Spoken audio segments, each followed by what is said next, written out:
Good evening, welcome to Sstv News. Let's take a close look at the news focus today.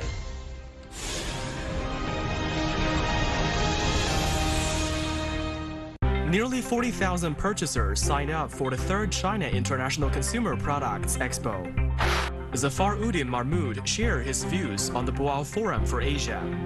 University of Malaya Confucius Institute sets up a new teaching site in Kuala Lumpur.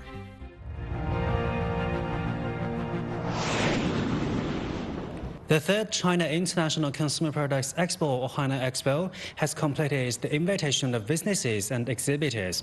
Yesterday, a press conference was held in Haikou to introduce the relevant supporting arrangements.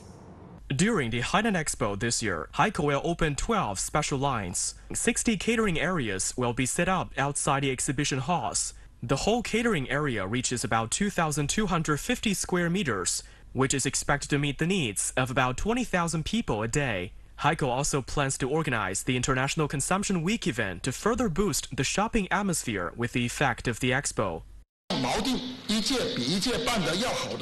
We will further improve the service level to create a safer, orderly and convenient environment for the third Hainan Expo.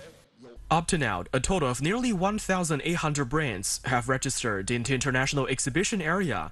The number of purchasers have reached nearly 40,000.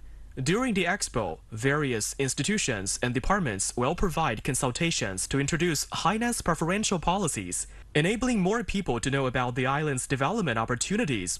The Hainan Expo this year will open to the public from April 14th to the 15th. People can purchase tickets 24 hours a day through the official app of the Expo and WeChat mini program from 3 p.m. on April 1st. 100,000 tickets are estimated to be released.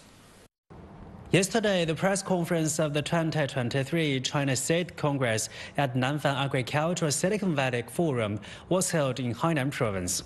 After months of preparation, it has been confirmed the forum will be held from April the 1st to the 4th in Sanya.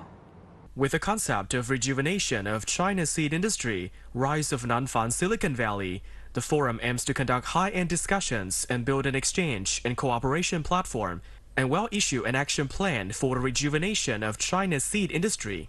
We aim to gather talents through the conference, as well as research institutes and enterprises, to spark new ideas and forge closer research and enterprises cohesion. At the field in Yazhou district of Sanya City, 1,887 new quality varieties from 264 enterprises and scientific research institutions have entered the flowering and fruiting stage. Fresh corn has a lot of development prospects. All links in the industry chain are making great strides, from breeding to deep processing to industrial circulation. Next, the relevant departments will organize field observation and evaluation to further verify the adaptability, productivity, and stability of the varieties, and recommend the new varieties accordingly.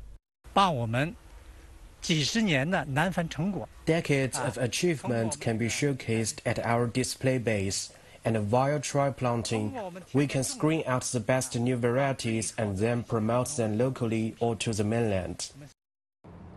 The Boao Forum for Asia is around the corner. Multiple guests from both home and abroad will gather there. What do they expect from this year's forum? Sstv starts a series of reports, Boao Forum for Asia and coming. For today's first episode, let's listen to Zafaruddin Mahmood, policy advisor to the Secretary General of the Boao Forum for Asia, share his thoughts.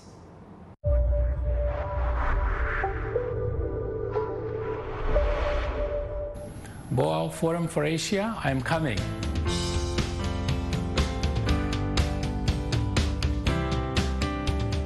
Hello, Mr. Zafar. Good morning. It's really good. This is a picture of Hainan. Yes, of course. It's amazing. So, speaking of Hainan, how does it impress you? Well, the first impression is stunning beauty, good environment. That's what attracts everybody to Hainan. So you know, BFA is around the corner. Yeah. Are you looking forward to the trip to Hainan? Yes, of course, because it is after a gap of 4 years. I am looking forward to see the changes which have taken place in Hainan during the last 4 years. And then, of course, looking forward to meeting my friends and interacting with them, whom we have not been able to meet for 4 years due to COVID. So many advisors from different countries and regions. So what are your expectations for this year's forum? It is taking place immediately after the 20th CPC Congress last year, and then after the recently ended 2 sessions of China's NPC and CPCC. A new Chinese government has been formed, so I shall be looking forward to listen about plans for China for this year and beyond. Please. Thank you. So from your perspective, what does BFA bring to Hainan in the past 2 decades? Well, you know, I had the opportunity to attend the first BFA conference in Boao. So I think Boao Forum has given a recognition to Hainan province globally, not only in Asia, but throughout the world. Lots of things happened in the past 2 decades. Positive ones. So speaking of the Hainan Free Trade Port, what field are you most optimistic about and why? Well, I think the most important thing, although it's a free trade port, but it will allow the visa-free arrival to the people from more than 50 countries already have been approved, and I think more will be improved further. So one thing which I could see in the future will be an influx of tourists from all over the world. And when the travelers, they come, they promote the economy and trade in that area. The second most important part is that in this part of the world, we do not have any free trade port, and there is essentially need for such a port, which could allow facilitation, special incentives for people to come and invest in Hainan province and do the trading by using Hainan province as a hub, as a platform to interact with the countries in the region, and of course beyond that. Let's move on to Hainan News Briefs.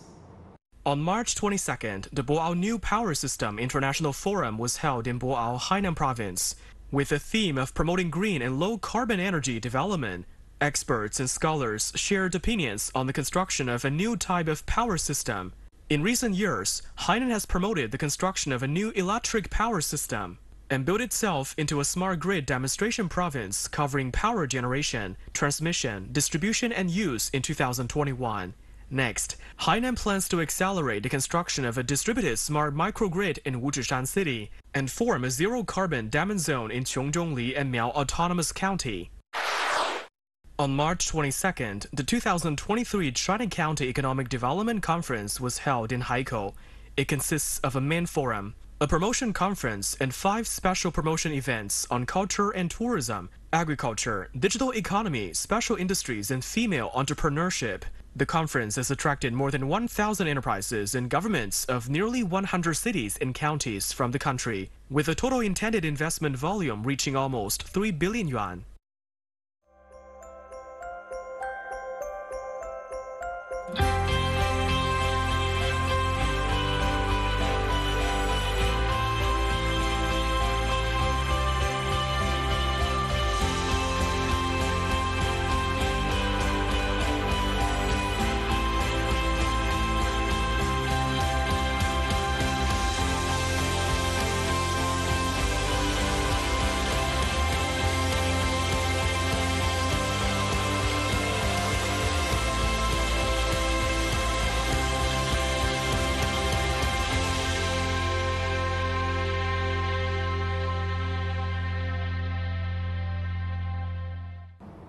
On March the 22nd, the 15th Forbes China Jing'an West Nanjing Road Forum was held in Shanghai, with the official launch to upgrade the business circle in that area. Shanghai strives to achieve over 100 billion yuan of the total retail sales in the business circle by the end of the 14th five-year plan period. The business circle is located in the service cluster of West Nanjing Road, which is also the core of Jing'an District. The total retail sales reached about 80 billion yuan last year. The focus will be put on multiple sectors such as brain economy, digital consumption, night economy, and departure tax rebate. 南京西路100多年、160多年的历史。 Western Nanjing Road has a history of more than 160 years. The participation of Chinese and international brands is very important. Many global brand groups have registered their regional headquarters in Jing'an District. Jing'an District also released an implementation plan on further optimizing its consumption environment at the forum. It proposed 46 tasks to effectively catalyze the recovery, steady growth and upgrading of consumption, aiming to create a better shopping environment for consumers. 更加注重推进从首发到首店到 We are focusing on the construction of an industrial chain for enterprises to debut their new products, set up their first stores, and then settle their headquarters. We are also working on the integrated developments of digital consumption and innovation, as well as new retail sales scenarios and business forms. Now let's have a look at news from China's ministries and commissions. According to the Ministry of Industry and Information Technology, as of the end of February, the total number of 5G base stations in China approached 2.4 million, accounting for 21.9% of the total number of mobile base stations. And the construction of 5G networks is steadily advancing. Data shows that from January to February, the total revenue from telecom services reached 280.3 billion yuan, up 7.9% year-on-year. The three basic telecom enterprises actively developed IPTV, internet data centers, big data, cloud computing, the Internet of Things, and other emerging businesses, and completed a total of 62.9 billion yuan in business revenue, going up 25.7% year-on-year. The latest data showed that in the first 2 months of this year, China's shipbuilding industry accounted for 62% of the global market share of new orders. As of 2022, it has ranked first in the world for 13 consecutive years. In recent years, not only cruise ships, but also China's shipbuilding industry has made new breakthroughs in high-tech ship development and construction, with the world's largest 24,000 TEU ultra-large container ship successfully delivered, as well as the world's first 100,000-ton intelligent fisheries large breeding work ship and fourth-generation self-elevating wind power installation ship completed. In January this year, 17 new orders for car carriers were placed worldwide, all of which were received by Chinese shipping companies. And now let's move on to international news briefs. Cambodia's new tax bill is expected to be enacted in the next 2 to 3 months to replace the current one that has been in effect since 1997. The new tax bill was erected in line with the current and expected international standards and economic environment, aiming to attract more investors. According to a report by the tax administration, Cambodia's tax revenue in 2022 was close to $3.46 billion, while the tax revenue target for 2023 was over $3.57 billion. The Tourism Authority of Thailand, or TAT, is gearing up to bring back tourists from short-haul markets by holding promotions in Phang Nga province in southern Thailand. The TAT envisages 5 measures, including the return of Chinese tourists, responsible tourism, development of new tourist cities, etc. Through various promotional activities, TAT expects short-haul market tourism revenue to occupy more than 62% of Thailand's annual tourism revenue in 2023. The University of Malaya Confucius Institute has inaugurated a teaching site at a China Cultural Center in Kuala Lumpur on March 22nd. The Cultural Center began the new Chinese language classes in mid-March, staffed by the University of Malaya Confucius Institute, aiming to attract more Malaysians to learn Chinese language and culture.